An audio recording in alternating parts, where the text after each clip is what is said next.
Hello and नमस्कार। मैं doctor कंचन Singh Bharat homeopathy में आप सभी का स्वागत करती हूं और आशा करती हूं कि आप सभी अच्छे और स्वस्थ होंगे। आज के इस वीडियो में मैं आप सभी से बात करने वाली हूं कि आप अपनी किडनी का ख्याल कैसे रख सकते हैं। कुछ घरेलू उपाय को आप अपनाकर अपनी किडनी को स्वस्थ रख सकते हैं। किडनी का काम है हमारे ब्लड को फिल्टर करना, बीपी को रेगुलेट करना और साथ ही साथ इरिथ्रोपोइटीन बनाना। ये एक हार्मोन है जो आरबीसीज का प्रोडक्शन करता है। अगर किडनी में कोई इंजरी हो गई है या कोई भी फैक्टर इन्वॉल्व है आपकी किडनी को डैमेज करने के लिए, जैसे बीपी हो गया, शुगर हो गया या रिकरेंट आपको यूटीआई हो रहा है या बार बार आपको स्टोन बन रहा है, तो ये सारे जो फैक्टर होते हैं ये रिस्पॉन्सिबल फैक्टर होते हैं जो आपके किडनी के फंक्शन को डिस्टर्ब करते हैं। जब आपकी किडनी की फंक्शन प्रॉपर नहीं हो पाती है तो किडनी उन्हीं वेस्ट मटेरियल को वो बाहर नहीं निकाल पाती है। जब वो वेस्ट मटेरियल को बाहर नहीं निकालती है तो आप देखते हो कि आपके रिपोर्ट में क्रेटिनिन बढ़ रहा है, आपका यूरिया बढ़ रहा है, बाकी जितने भी पैरामीटर्स हैं वो सारे क्या हैं, बढ़े हुए हैं, मिल रहे हैं। तो आपकी किडनी डैमेज ना हो तो उसके लिए आप कुछ घरेलू उपाय अपना सकते हैं। पहला जो घरेलू उपाय है वो है धनिए का पानी पीना। जो खड़ा धनिया होता है आपके घर में भी इजीली मिल जाता है, तो आप 1 चम्मच खड़े धनिए को 1 गिलास पानी में पूरी रात भिगो के रखिए। सुबह उठिए, उसको छानिए और पी लीजिए। धनिया क्या है, ये नेचुरली डायूरेटिक होता है। ये आपके बीपी को कंट्रोल करके रखता है और टॉक्सिन को बाहर निकालने में मदद करता है। दूसरा आप घरेलू उपाय कर सकते हैं, मेथी दाने का पानी भी आप पी सकते हैं और यहाँ तक कि आप मेथी दाने को चबा के खा भी सकते हैं। बहुत सारे ऐसे पेशेंट हैं जिनकी किडनियां ज़्यादातर शुगर की वजह से डैमेज होती हैं। तो अगर आप रोजाना सुबह उठकर खाली पेट मेथी दाने का पानी पी रहे हैं या मेथी दाना खा रहे हैं तो ये आपकी किडनी के फंक्शन को भी इम्प्रूव करता है, शुगर को भी कंट्रोल करता है। किडनी में किसी भी तरीके का अगर इन्फ्लेमेशन आ भी रहा होगा तो उस इन्फ्लेमेशन को वहाँ पे ये रोकता है और किडनी के फंक्शन को इम्प्रूव करता है, जिससे आप इन फ्यूचर किडनी के पेशेंट ना बने। तो आप मेथी दाने का पानी का भी आप सेवन आसानी से कर सकते हैं। तीसरा उपाय है हल्दी पानी।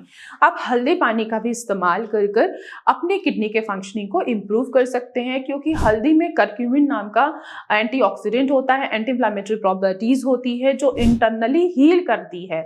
और अगर किडनी में किसी भी तरीके का इन्फ्लेमेशन आ रहा है तो उस इन्फ्लेमेशन को ये कंट्रोल करती है, बैलेंस करती है कि इन फ्यूचर आपकी किडनी कभी भी डैमेज ना हो। इसके अलावा आपको अपना बीपी और शुगर जरूर मेंटेन करना है।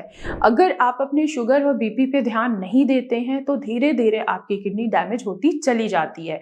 तो बीपी और शुगर को कंट्रोल करने के लिए आपको एक्सरसाइज जरूर करना चाहिए, आपको योगा करना चाहिए, मेडिटेशन करना चाहिए, जिससे आपका बीपी और शुगर कंट्रोल हो और आगे चल के आप कभी भी किडनी के पेशेंट ना बने। इसके अलावा आपको ध्यान रखना है कि आपको बहुत ज़्यादा तली भुनी चीज़ें नहीं खानी है। जो मार्केट में आजकल एनर्जी ड्रिंक्स बहुत ज़्यादा मिल रहे हैं, सॉफ्ट ड्रिंक बहुत ज़्यादा लोग पीते हैं, कोल्ड ड्रिंक बहुत ज़्यादा लोग पीते हैं, आपको इनको पीने से बचना है, क्योंकि जब आप एनर्जी ड्रिंक लेते हैं तो ये डायरेक्ट आपकी किडनी को डैमेज करते हैं। तो अगर कोई भी पर्सन या कोई भी व्यक्ति अगर एनर्जी ड्रिंक ले रहा है, सॉफ्ट ड्रिंक ले रहा है, कोल्ड ड्रिंक ले रहा है और यहाँ तक कि अगर वो अल्कोहल का भी सेवन कर रहा है तो आज से इन चीज़ों को बंद कीजिए। अगर आप इन चीज़ों को बंद नहीं करते हैं तो इन फ्यूचर आप अपनी किडनी को खुद खराब कर रहे हैं। इसके अलावा आपको अपनी डाइट में प्रोटीन बैलेंस लेना पड़ेगा।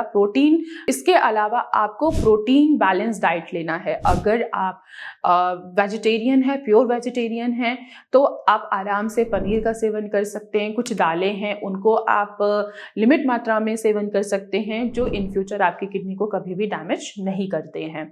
अगर आप नॉन वेजिटेरियन हैं तो आप कभी कभी फिश ले सकते हैं, कभी कभी आप चिकन भी ले सकते हैं, लेकिन रेड मीट से आपको बचना चाहिए क्योंकि रेड मीट डायरेक्ट आपकी किडनी को डैमेज करता है। तो इसके अलावा आपको पानी की क्वांटिटी भी बैलेंस करके चलनी पड़ेगी, क्योंकि अगर आप अधिक मात्रा में भी पानी लेते हैं तो भी आप अपनी किडनी पे ओवरलोड डाल रहे हैं और ये भी आपकी किडनी के फंक्शनिंग को खराब करता है। अगर आप पानी की मात्रा बहुत कम कर देंगे तो जो टॉक्सिन है वो बॉडी से बाहर नहीं निकल पाता है, जिसके वजह से किडनी और भी ज़्यादा खराब होती है। तो एटलीस्ट पर्याप्त मात्रा में पानी पीजिए, 2 से 3 लीटर ही पानी पीजिए। 4 से 5 लीटर पानी पीने की ज़रूरत नहीं है। अगर आप 4 से 5 लीटर भी पानी पीते हैं तो भी आप अपने किडनी के फंक्शन को खराब कर रहे हैं। छोटी छोटी सी बातें होती हैं जो आप लोगों को ध्यान देना बहुत ज़रूरी होता है। अगर आप इन चीज़ों को ध्यान देते हैं तो आपकी किडनी इन फ्यूचर कभी भी खराब नहीं हो सकती है। तो आज की वीडियो में बस इतना ही। फिर मैं मिलूंगी नेक्स्ट वीडियो में, तब तक के लिए धन्यवाद।